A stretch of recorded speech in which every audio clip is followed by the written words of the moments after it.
我射中谁的花，谁便是世子夫人。上一世，顾临川一箭射落了2朵，一朵魏子代表着江家庶女江心月，第2朵是瑶皇，代表我崔家嫡女。于是我与江心月同一日嫁进了靖远侯府，我是正妻，江心月是平妻。婚后，顾临川却把所有的爱都给了江心月。世子夫人的位给了你，心月受尽了委屈，你既有了体面，就不应该再与他争别的。我空担着世子夫人的名头，操持府内事务，直至郁郁病重。既然不爱我，又为何要娶我？当初我只是要射那朵魏子，可是你却偏偏将花故意放在心月的花旁，让我误中。因为你们崔家的家事，我被逼娶你，委屈了心月这么多年，你还有什么不满意的？如今你这样了也好，我就可以和心月相守一生。既如此，重来一次，我便亲手把花移开，不再阻碍你的好事。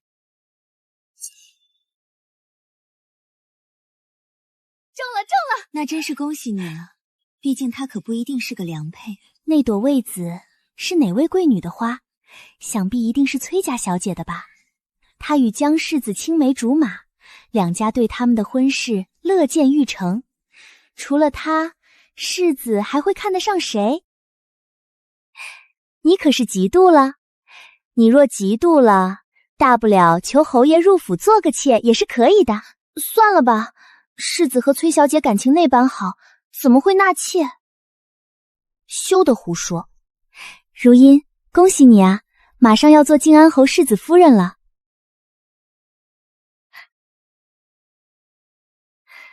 如茵，快过来。崔小姐，别害羞，射中了你的花儿，这真是天意呢。夫人明鉴，那朵魏子并非如茵放的花，不知是哪位姐妹好福气呢，能让世子殿下选中。不是崔小姐的，那是谁的花？夫人，那朵魏子是心月的。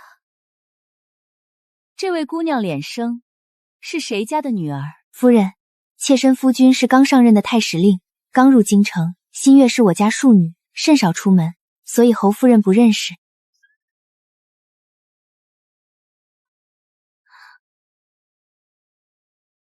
母亲，心月端庄贤良，儿子很喜欢。临川，射花这事常有误差，若一次便定下世子夫人，是否太过草率？不如让各位贵女们当场画一幅画作，看谁画的最好便是第一，再看结果如何。谁不知道崔家小姐画艺精诚一绝，这摆明是在为她铺路啊。看来靖远侯夫人心中的儿媳人选，非崔家嫡女莫属了。侯夫人，这一次世子选世子夫人，定的便是射中花朵定人选。既然射中了江小姐的，便是天意。若再比试别的，怕是对江夫人不公平。崔家妹妹说的极是，母亲，姻缘天注定，我认定了心月是我选定的世子夫人，不必再选。如茵，你知道我最是喜欢你，端庄大方，堪为宗妇人选。母亲，我一直视崔家妹妹如自家亲妹子一般，从未想过娶她为妻。世子向来心直口快，崔小姐别将她的话放在心上。若崔小姐真的喜欢世子，待成亲后，我劝世子将你娶进府，我们姐妹一处也是好的。一个六品京官的庶女，居然敢说要让崔家嫡女为妾，屈居她之下，哪来的脸面？闭嘴！心月，休得胡言乱语。崔妹妹，心月性子单纯，什么也不懂，你只当她年纪小，原谅她有口无心。我与世子青梅竹马，我将世子视作兄长，作为妹妹好心提醒一句，江小姐年纪比我还大2岁，若还是性子单纯，有口无心，什么也不懂，怕是进了靖远侯府，也会给世子添麻烦。毕竟京中的高门世家，谁家的主母是这般有口无心，任意而为，以后岂不是让人笑话靖远侯府不懂规矩，贻笑大方？临川，我知道我刚进京什么也不懂，可崔小姐身为高门贵女，说话这样刻薄，便是懂礼了吗？张小姐怕是不知道，京中姑娘出嫁前都有管教嬷嬷入府教导。我这样的话，在管教嬷嬷那里看来都是温柔的。若是碰到严厉的管教嬷嬷，江小姐岂不是要日日哭泣？够了，林川，你既然心意已决，那便按你的意思。但是我丑话说在前面，做我们靖远侯府的世子夫人，必须知书达理，有做宗妇的能力，否则便是入了门，我也不认。我与你青梅竹马，两家都看好我们的婚事，我原也以为我会娶你为妻的，可是我却遇见了新月。你不知道，我看到新月的第一眼才知晓，原来以前我们的喜欢都不是爱，看到他的一瞬间，我才明白，我此生要娶的人就是他。他说的动情，我却听得浑身发冷。前世夜夜在空房里独守的寂寞，他偏爱江心月时的冷漠，他对我的狠心，以及直至我死时他如释重负的开心，那一切都让我这一世对他们二人避之不及。这辈子我一定成全他们，让他们绑在一起，成为他们想成为的神仙眷侣。世子哥哥说什么？我双亲从未向我提过有意与顾家结亲的事，而且母亲已为我定下婚事，只怕近日便会下聘。若是如音以前有什么让世子哥哥误会的，如音给世子赔个不是。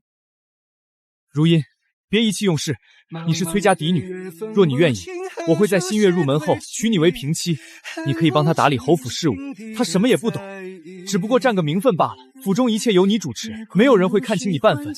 我会让侯府下人称你夫人，不会因为平妻侍妾便轻视你。如音，我们三人举案亦能齐眉。我已定下婚事，与世子再无瓜葛，请世子自重。我知你今日被下了脸面，心有恼意，我会亲自上门给妹妹赔罪，你别气坏了身子。如音，你知道高门世家妻妾成群是正常的，不是吗？就算你是崔家嫡女，难道就因为出身高贵便不许夫君纳妾吗？我今日对不住你，可是正妻之位我已许诺了新月，你想要怎么样的补偿我都答应。我现在便可向你保证，我给你的聘礼和成亲的仪式不会比世子夫人少半分。好大的口气！世子，你如今有了婚约，与如银也该避先。你的名声坏了不打紧，如银的名声可容不得别人重伤半分。夫人，林川只是想和如银说几句话，今日之事是我的错，待我备好聘礼，一定给足如银面子，八抬大轿迎她入门。我们崔家的女儿绝不与人做妾，也不会与人共侍一夫。回府。顾林川到底在干什么？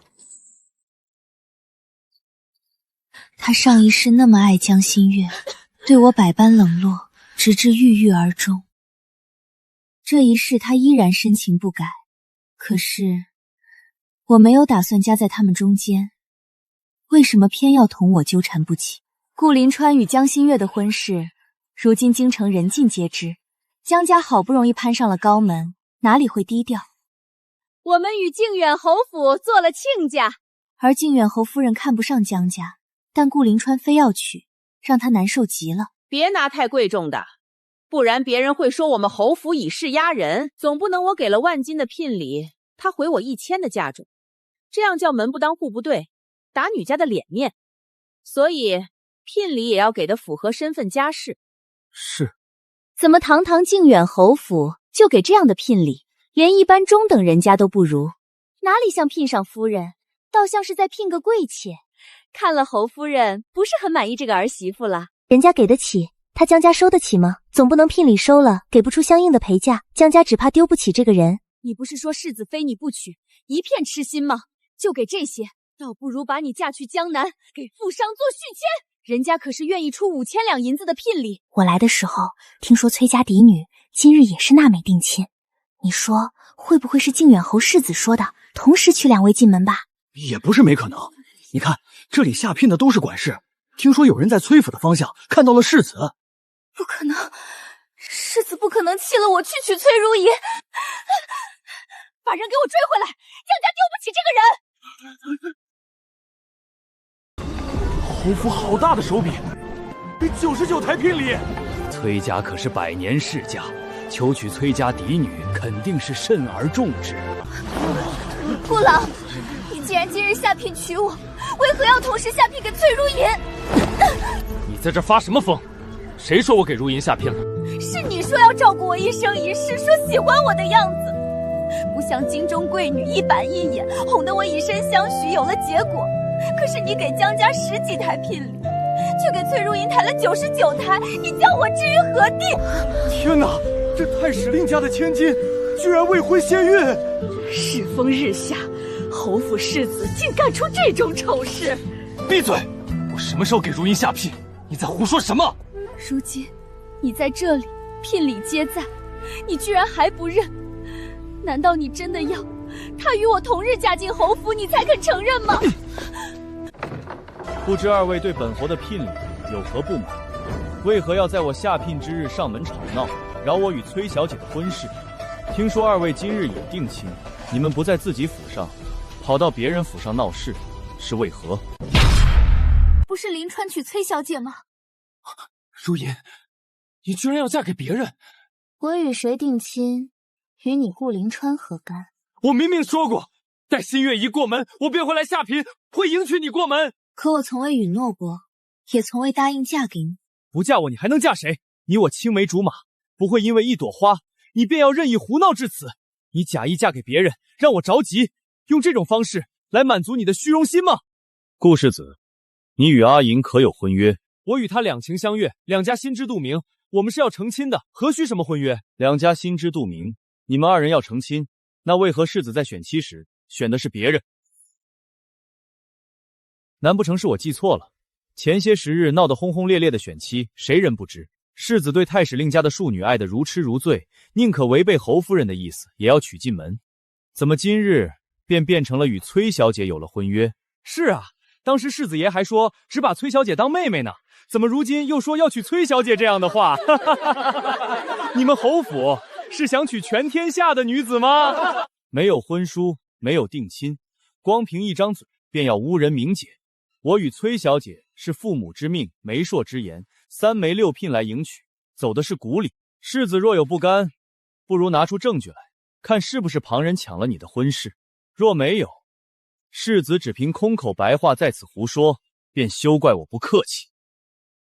顾世子，今日不是顾家给江小姐下聘定亲的日子吗？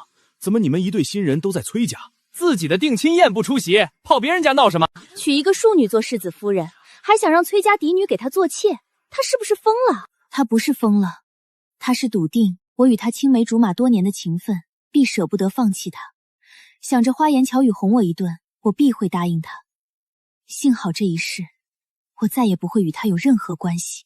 如音，你怎能如此负心？世子，夫人叫你回去，你再闹下去，侯府的颜面还要不要？当心夫人和豪爷生气。如音，你明明喜欢的人是我，就因为我要娶新月，你便记恨我要嫁给别人，还不把世子赶紧送回靖远侯府去？回去告诉靖远侯夫人，若不好好管教，本侯不介意帮她管管。把他抬到祠堂去！如此不要颜面行事，颠三倒四，如何当得侯府世子之位？让我进去！顾郎，顾郎！江小姐，你还未过门，大庭广众之下行事无礼，定亲之日便这样来侯府，怕传出去与你名声不扬，还是请回吧。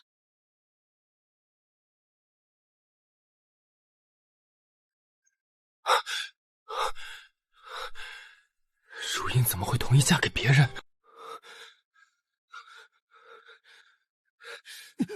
她自幼与我一起长大，她知道我一定会娶她的，不过是委屈她一下，让新月先入门罢了。她一定是生我的气，我去告诉她，我会让她与江新月同时进门。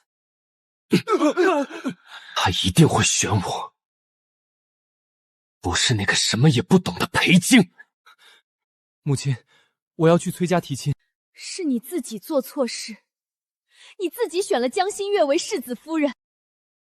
我为你筹谋结交了崔家，让你与如音青梅竹马，想给你娶了崔家女，你以后仕途便光明了。谁知你偏要娶一个6品官的庶女。我和如音是青梅竹马，我们说好会成亲的。裴静一介武夫，他懂什么？一介武夫，裴静可是皇上亲封的威远侯，一品君侯，位列你父亲之上，是朝中新贵，皇上面前的大红人。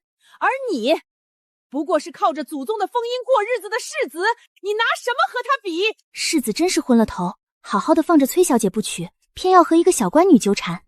崔小姐也算是因祸得福，论才干，论外貌，她现在要嫁的这位裴侯爷，哪点不比世子强？你可知道，裴静是用军功求了一纸赐婚，此事在朝中已传开了。谁不知道威远侯为求崔家女，把军功双手奉上，只为赐婚，还求了皇后娘娘封后时的一支珠钗给崔如银添妆。不可能，我从未想过不娶如银，她怎么就不能等一等？这样的诚心，什么样的女子不会动心？难不成还为你这种动心不成？你还想抢婚？顾灵川，若非你是我的骨肉，我都觉得你蠢。这算什么嫁妆？你们就给我备这些破玩意儿！怕人笑话。顾家送来10几台聘礼，你不怕笑话？你珠胎暗结，你不怕笑话？反倒怕这嫁妆让人笑话。若非你父亲拦着，就凭你这带雷姐妹们的名声一事，我也该送你到家庙去，一杯毒酒赏赐。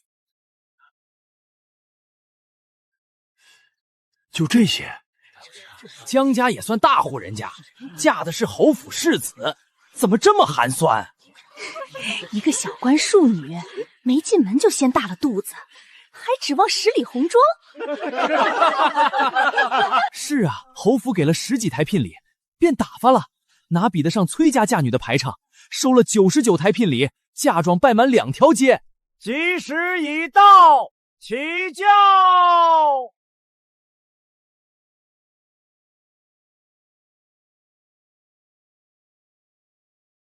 送新人入洞房。等一等，林川，这是你老家邻居玉素，她自小便喜欢你，今日母亲做主，将她娶进来做个平妻。母亲这怎么行？今日你们大婚，我也同意你将江家小姐娶了进来，但是如今她有身孕，不能服侍你。玉素进门正好可以服侍你，以后新月是正妻，玉素也不会与她争，玉素做平妻，你看如何？我不同意。母亲，我今日嫁进侯府，你便要世子娶平妻，这是何意？出嫁从夫，为夫君开枝散叶，是妻子该做的事。你如今有孕，这就是最好的安排。我倒要问问江家如何教导女儿的。这样忤逆婆婆的话是如何说出来的？你有意见？父母之命，媒妁之言，若你连父母之言都不听，不如今日就归了江家，不必做我顾家妇。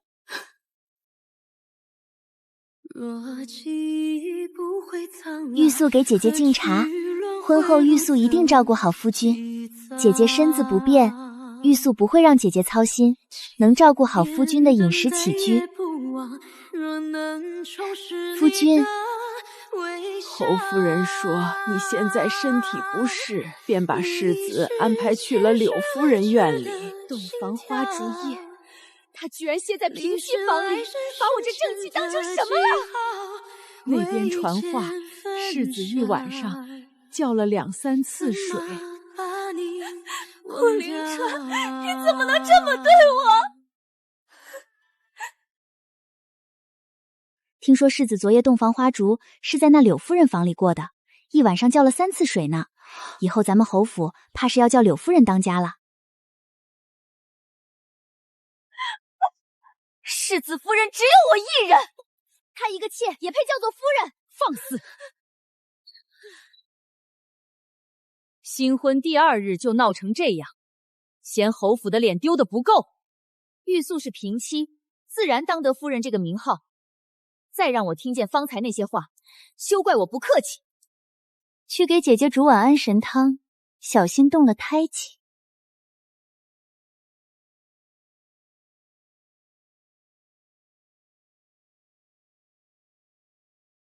今日街上都在议论，靖远侯府成亲当日抬了个平妻，闹得挺难看。哦，你倒是一点不好奇。他娶谁抬谁宠谁，跟我有什么关系？那就好。侯爷方才是在吃味？没有。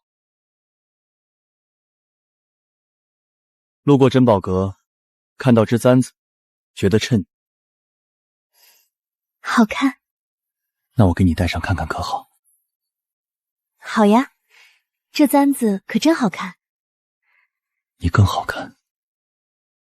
听说了吗？裴侯爷那样杀伐果断的人物，竟亲自去珍宝阁挑了半天，就为给夫人买只簪子。人家可是军功换的赐婚，皇上金口玉言，亲笔御批，满京城嫁人的，谁能有崔家娘子体面？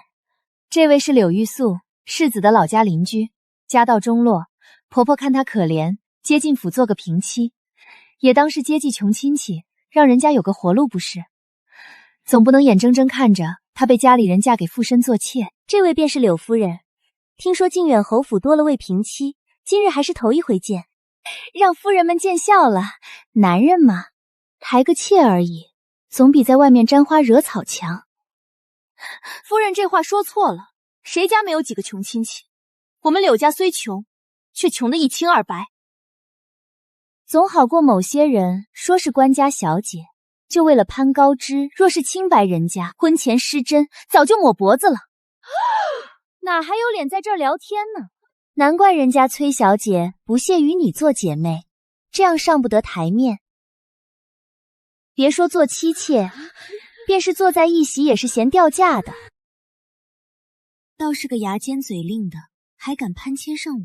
柳夫人，世子夫人有孕，你还是别气她的好。若有事，世子岂不心疼？这可是世子的嫡长子。嫡长子那可未必。我是平妻，我如今也有了身孕。若是我生下的是儿子，姐姐生的是女儿，那嫡长子可就是我生的了。看姐姐这肚子，必是个女儿才是。有孕了？是啊，夫君开心的不得了，说让我好好养胎，必会给我们母子一个好前程呢。嫡子未出，世子怎可让妾生子？平妻算什么妻？等回府，便一副药灌下去。你敢？你肚子里的孩子是在成婚前有的，谁知清不清白？夫君未必心里不疑心，只有我肚子里的才是世子的亲骨肉。快看，有人落水了！天哪，居然是威远侯夫人还有靖远侯的2位夫人一起落的水。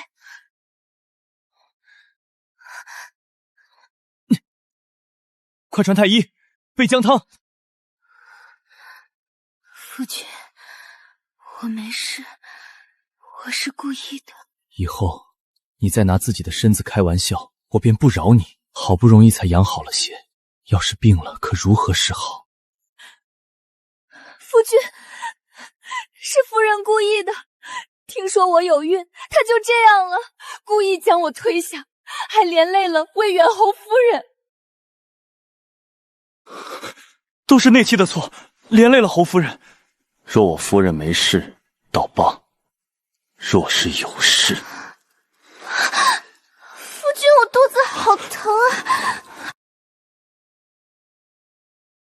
先为威远侯夫人诊脉。侯夫人虽有1个月身孕，但是胎相稳，不必喝药，煮碗热的姜汤喝下去便没事了。我夫人有孕了，我要做爹了。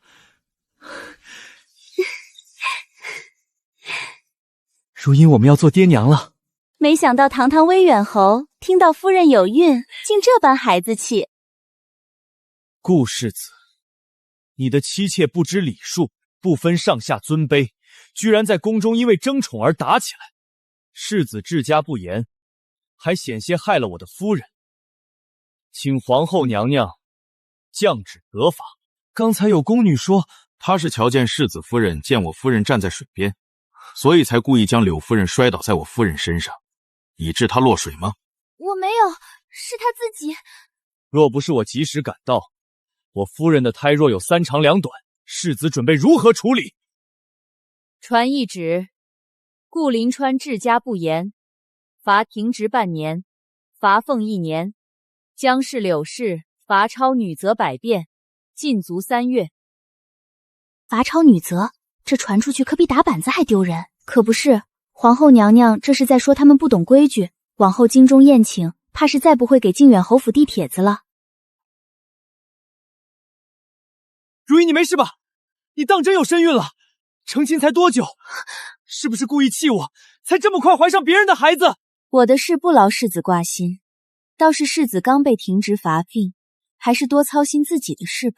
如懿，你从前不会这样咄咄逼人。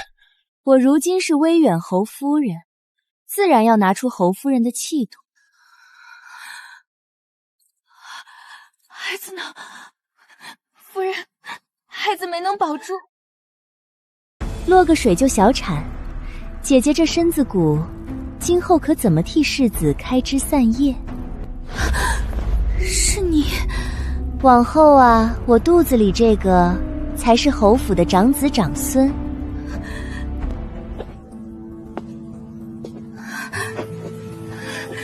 夫君，你要替我做主。若非你在宫中闹事，我怎会被停职罚俸？侯府怎会成了满京城的笑话？你还有脸哭？是他先污我名节。反正你的胎是在成亲前有的，以免落人口舌，以后养好身子再怀便是了。幸好玉素的胎儿没事，反正她的生下来也要叫你一声嫡母，你也该要大度些。作为世子夫人，难不成以后还要和妾血争宠不成？你说过的，要让我们的孩子生下来继承侯府，我们的孩子才是嫡长子。谁生的孩子都要叫你嫡母，你计较这些干什么？嫡母，我的孩子没了，我算什么嫡母？夫人的身子受了大寒，又落了胎。如今寒气入体，伤了身体，怕是以后都难有子嗣了。怎么可能？调养不好身体吗？怎么就不能有子嗣了？既然你不能有子嗣，如今玉素的肚子也越来越大了，总不能让我们侯府的长孙生下来是庶长子吧？不如让新月降为平妻，让玉素做正妻，这样侯府的长孙才是正经的嫡长孙。我才是明媒正娶的世子夫人，我有诰命在身。这也是为了侯府的未来着想。玉素生的孩子以后也会叫你一声母亲，也会给你养老不是？通知族老，3天后开祠堂改族谱，以正名分。夫人，靖远侯府开了祠堂，把姜氏的世子夫人撤了，降成了平妻。那个柳玉素就是侯夫人的外甥女，挺着肚子扶了正，外头都在笑话呢。正妻贬平妻，满京城找不出第二桩。如今这样的下场，也是他们自找的。夫人，江新月派人递话，想和夫人说些什么前世今生的事。告诉他，明日辰时城东观音庙见。我倒要听听他想说什么。我陪你进去。你有孕在身，若他还像之前这样心怀不轨，我心中有数，有事我喊你，你再冲进来也不迟。崔如意，你可真有本事！前世活得憋屈，今生倒成了堂堂侯夫人。如今我才记起前世那些事，而你呢？你是什么时候想起来的？我听不懂你在说什么。你明知顾临川不是良人，他嘴上爱我，转头就娶柳玉素，我什么都没了。你是不是故意把世子夫人位让给我，看我往火坑跳？姜氏，再敢靠近我夫人一步，休怪我不客气。江新月，当初是你自己要嫁的，你自己选的路，跪着也要走完。你想做世子夫人，我便成全你们。你有今日，全是你自作自受。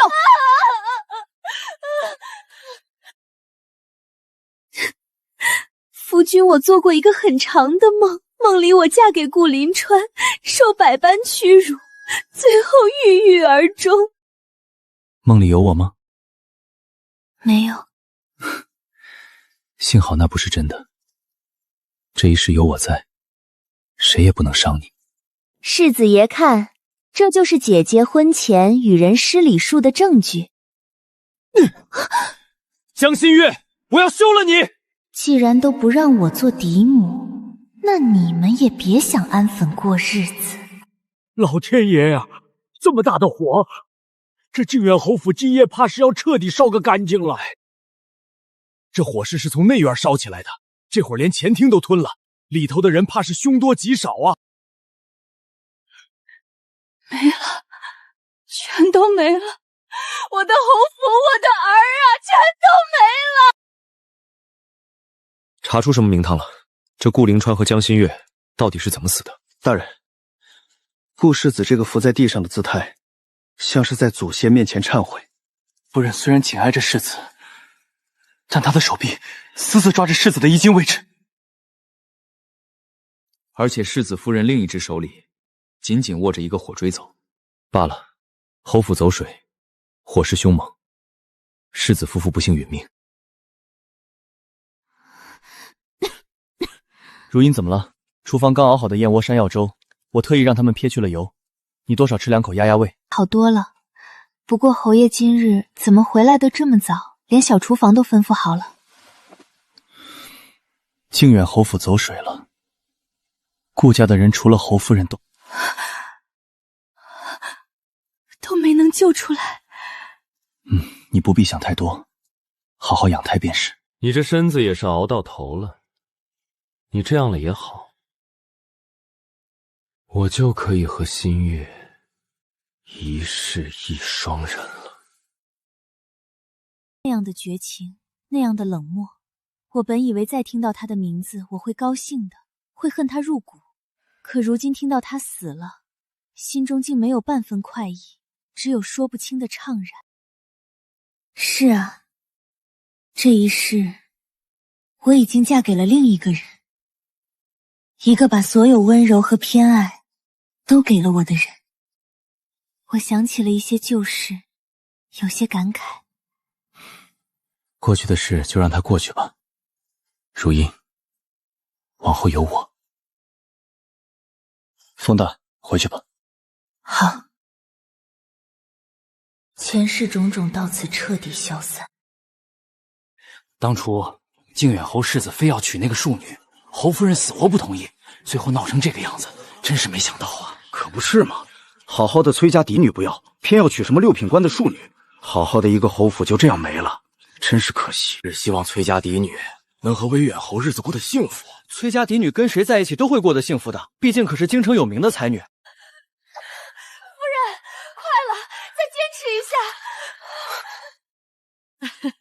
恭喜侯爷夫人是位小公子。如茵，你受苦了。夫君，去看看我们的孩子。如茵，你辛苦了。前世魑魅魍魉就全烂在前世吧，今生只需与眼前人白首不相离。夫人今日醒来后喝的水必须是7分热，不能凉了，也不许烫着，明白吗？是，侯爷，奴婢记下了。夫君，你这每日出门前都要把府里上下念叨一遍，不知道的还以为你在点兵点将呢。你如今身子虚，我不在家总放不下心。若不是皇上今日要议事，我真想告假在家陪你。快去吧，别让同僚们等急了。好，我办完事便立刻回来。李副将，你可瞧见咱们侯爷今日出门那副依依不舍的架势了？老奴在府里待了大半辈子，还真没见过侯爷对谁这般上心。那当然，咱们侯爷可是重情重义之人。从前听闻侯爷在西北战场上是杀伐果断的煞神，如今倒好，照顾夫人那是服服帖帖的，连喝水几分烫都要管，真是铁汉柔情。那是自然，我们侯爷那是疼媳妇儿，在外能骁勇杀敌，在家温柔能疼夫人才是真男儿。有本事你们也让你们家爷们儿这么疼你们去。我们侯爷那是疼媳妇儿，天底下再也找不到我们侯爷这么好的人了。什么事这么开心？侯爷回来了，奴婢先退下了。夫君，你这是做什么？让下人来就行。夜里你总是手脚冰凉，我替你泡泡脚，顺便揉揉。夫君，如茵，只要你能平平安安的，我什么都愿意做。身体这么差，真是没用。别人还以为靖远侯府没给你吃穿呢。你是谁？这次我不会再让任何人伤害你。裴静不在，他去西北巡视，已走了2月。这梦太真实了，真实的不像是梦，更像灵魂的记忆。裴静，前世我根本没见过他，而且前世的威远侯明明姓李，他说在春猎对我一见倾心，可母亲说我那年染风寒，连门都没出，他去哪儿见我？一个一品君侯，为何突然求娶被退婚的女子？又为何对我喜好了如指掌？难道裴静和我一样，也带着前世记忆？如果他记得前世，那他是谁？为何要来到我的这一生？我必须弄清楚，他到底是谁。送去西北，务必亲手交给侯爷。是。夫人，侯爷的回信。见面，他果然也知晓前世的事。你怎么提前半个月回来了？你的信我收到了。所以你也有记忆。这簪子你怎么会有？那一世送你玉簪的人是我，我按前世的记忆打了一只一模一样的。没想到你也知晓前世的事。江心月生辰，顾临川送他赤金步摇，而我只有无尽冷落。夫人，生辰快乐。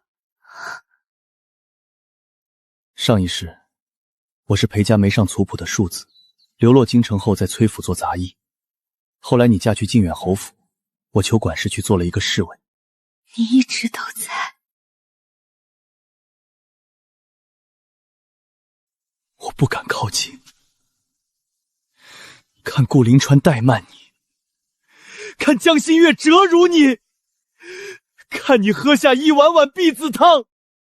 我想变强，变得比这世袭的靖远侯还要强。离开那天，我跪在院外，磕了3个头。我去西北投军，4年做到将军，想带兵杀回京城，让你与他和离。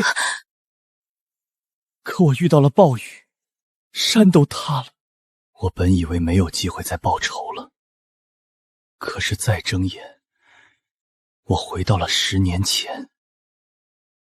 看来那场暴雨就是给我再一次的机会。这次我成了威远侯嫡长子，为了万无一失，世家子弟我总是最拼的那一个，总想着军功就是底气，就是为了回来求皇上赐婚。这一次绝不让你嫁给别人。所以这一次你都做到了。如茵，我只要你这一世平平安安。我都知道，我还记得。记得什么？不是记得你，是记得这只簪子。我知道翠儿买不起它，后来我让人去查过，那送簪子的侍卫名叫裴安。那是我原来的名字。裴京，这一世我不是什么都不记得，只是不知道那个人是你。谢谢你在那一世护着我，谢谢你在这一世找到我，让我知道原来我也被人这样真实过。侯爷夫人，外头柳家夫人带着个姑娘上门，说是柳玉素的堂妹，想来府里给夫人请安。柳家？哪个柳家？便是靖远侯府那位柳平妻的娘家，从江南过来的。不见，我威远侯府与他们素无往来，轰出去。别急，见见也无妨。我倒想看看，他们千里迢迢从江南过来，打的什么主意？如因我此生有你便够了，绝不会纳妾。你别多想，我这就去赶他们走。我知道，只是人家打着请安的名头上门，直接赶出去，平白落人口实，说我们威远侯府仗势欺人。早就听闻夫人端庄贤淑，今日一见，果然名不虚传，不必多礼。不知柳夫人今日上门，有何贵干？咱们两家素无交情，这声请安我可当不起。也没什么大事，就是我这侄女婉儿性子温顺，想着侯爷公务繁忙，夫人打理侯府辛苦，也该有人在一旁端茶递水，不如让婉儿留下来，给侯爷做个妾室，安安分分伺候二位。不必，我威远侯府不缺伺候的丫鬟婆子，更不需要什么妾室。侯爷说笑了，哪家勋主府上没有个三妻四妾的？这是常理啊。夫人贤良大度，自然不会容不下。这不是你得寸进尺的理由。我威远侯府的规矩是一夫一妻，我与夫人情深义重，绝无纳妾的道理。柳夫人若再胡乱编排我夫人善妒，你家儿子捐的那个小官可就不好说了。我们这就走，今日的话就当我们从未说过。侯爷今日这般强硬，就不怕传出去说你吗？说我善妒容不下人？我乐意，只要你不受委屈，我怎么样都可以。